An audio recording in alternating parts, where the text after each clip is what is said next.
लगता था कि पुलिस इन्वेस्टिगेट कर रही है और कर रही थी उस टाइम में भी, तो मुझे ऐसा लगता था कि ऐसा काम कम से कम एमएलए नहीं करा सकता।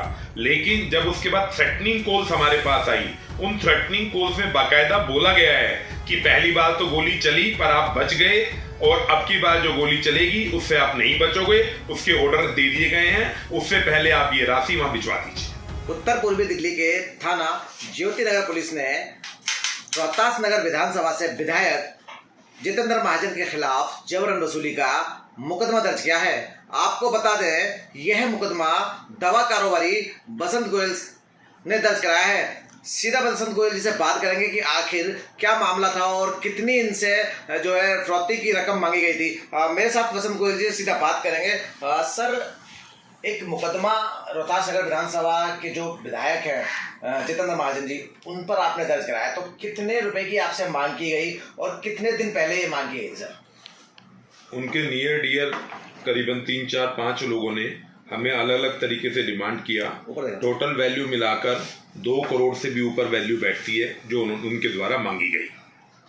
सर, कहाँ से ये शुरुआत हुई? क्योंकि जिस तरह से बातें निकल कर आई थी कि जो जितेंद्र महाजन जी, उनके फादर को पहले कैंसर हुआ, उसकी दवा आपने मंगा कर दी, उसके बाद उनके फादर एक्सपायर कर जाते हैं, जो नेचुरल डेथ थी, बीमारी के चलते वो डेथ हुए। बताया जा रहा है कि 4 दिन डॉक्टर्स ने कहा था कि जीवित रहेंगे और आपके इंजेक्शन के बाद वो 1 महीना जिए भी। उसके बाद जो है बातें निकल कर आई कि आपकी वजह से उनके फादर की डेथ हो गई। तो ये बातें सर कहाँ से निकल गई, थोड़ा पूरा मामला बताइएगा। उनके पिताजी की उम्र 84 साल थी, जो लंग कैंसर से पीड़ित थे।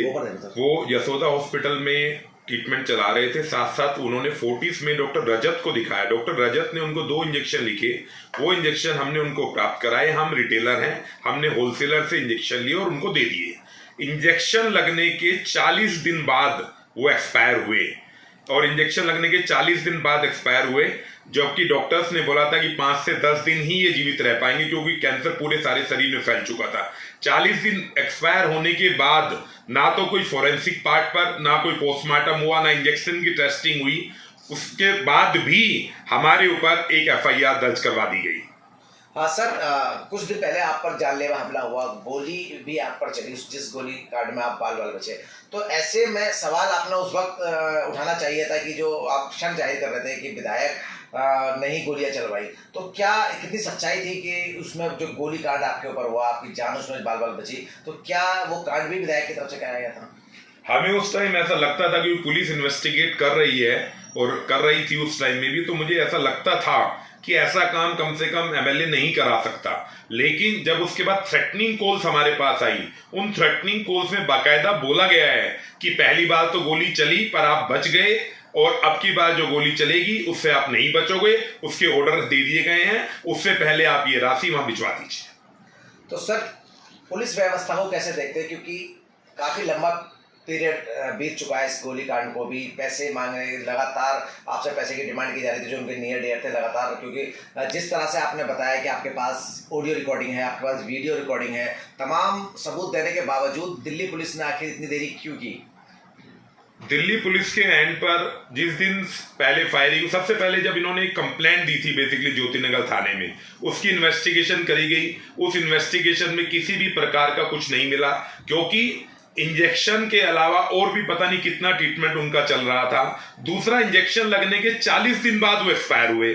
फोरेंसिक पार्ट पर किसी भी तरीके कोई पोस्टमार्टम, इंजेक्शन की टेस्टिंग डॉक्टर ने लिखा और हमने दे दिया, उसमें हमारा रोल कहां रहा? उसके बाद दिल्ली पुलिस ने उसको इन्वेस्टिगेट किया, इन्वेस्टिगेशन में कुछ नहीं मिला। उसके बाद अचानक वो फायरिंग हो गई, फिर फायरिंग वाला मुद्दा चला। फायरिंग होने के बाद फिर वो थ्रेटनिंग कॉल्स आई, थ्रेटनिंग कॉल्स के बाद उनके नियर डियर ने पैसे मांगे। इस तरीके से पूरा वाकया हुआ।